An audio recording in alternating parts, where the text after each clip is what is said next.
Warna news Marathi, त्यास विश्वासार्ह बातमीचा.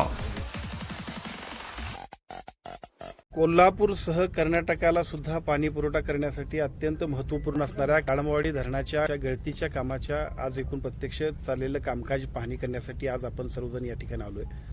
खरं तर बरेच वर्ष झाले या गळतीच्यासाठी लवकरात लवकर दुरुस्ती व्हावी अशा सगळ्याच नागरिकांच्या भावना होत्या, विशेषतः शेतकरी बांधवांच्या भावना होत्या.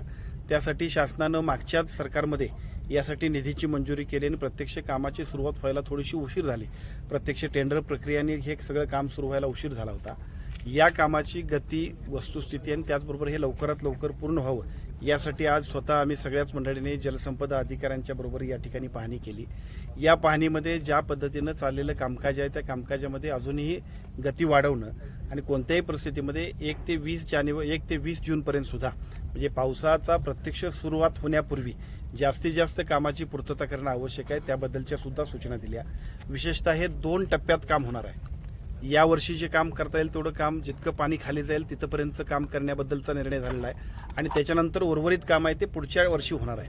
आणि ह्या दोन्ही वर्षाच्या कामांच्या माध्यमातून ज्या पद्धतीने एका बाजूला हे काम सुरू आहे, परंतु हे प्रत्यक्ष काम सुरू असताना प्रत्यक्ष कामाची जशा पद्धतीने गती आहे, पण कोणत्याही परिस्थितीमध्ये शेतकऱ्यांना मागच्या 2 वर्षापूर्वी अशी भीती वाटत होती की या धरणाच्या गळतीच्या कामामुळे कदाचित आपल्याला पाणी पुरवठा कमी होईल काय, आपल्या शेतीला अडचण होईल काय. तर असं कुठलाही प्रकार होणार नाही.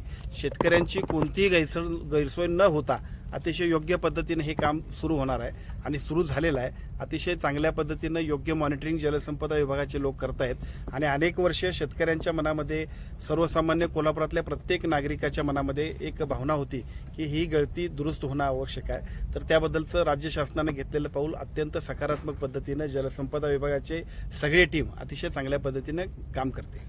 सगळ्या गोष्टींचा ज्यावेळेला आपण विषय लक्षात घेतोय त्यावेळेला खरं तर एवढ्या मोठ्या धरणाच्या एकूण प्रक्रियेमध्ये ही गळती आणि या गळतीबद्दलच्या उपाययोजनाबद्दल यापूर्वी सुद्धा ज्या दुरुस्ती झाल्यात त्या दुरुस्त्या त्या वेळेला झाल्या त्या योग्यच झाल्या, परंतु या गळतीचं प्रमाण वाढलं आणि टेक्नॉलॉजी सुद्धा नवीन आली.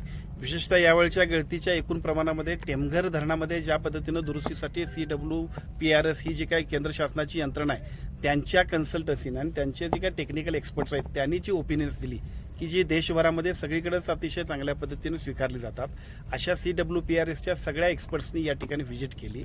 त्यांनी दिलेल्या सूचनांप्रमाणे विशेषतः मोठ्या धरणांसाठी हा महत्त्वाचा मुद्दा असतो, त्यामुळे निश्चितच त्या सगळ्या सूचनांचं अनुकरण करून योग्य पद्धतीने हे काम चाललेलं आहे. त्यामुळे साहजिक आपल्याला जी मनात भीती वाटते की बाबा आणखीन परत गळती सुरू होईल काय, तर निश्चितपणानं देशातली सर्वोत्कृष्ट अशा पद्धतीची कन्सल्टिंग एजन्सी जी आहे त्यांनी, की ज्याला केंद्र शासनाच्या सगळ्या मोठमोठ्या धरणांसाठी सुद्धा अतिशय चांगल्या पद्धतीनं त्यांचे सगळे एक्सपर्ट्स जे आहेत त्यांची ओपिनियन्स घेतली जातात, त्यांच्या सूचनेप्रमाणे हे काम चांगलं चाललेलं आहे. त्यामुळे निश्चितपणानं पूर्वीच्या सगळ्या दुरुस्त्या आणि नवीन टेक्नॉलॉजी या दोन्हीचा संगम करूनच हे काम चालले, त्यामुळे निश्चितपणानं याचा फायदा आपल्याला काळमवाडी धरणाच्या गळतीसाठी अतिशय चांगल्या पद्धतीने होणार आहे. Subscribe now and press the bell icon. Never miss an update.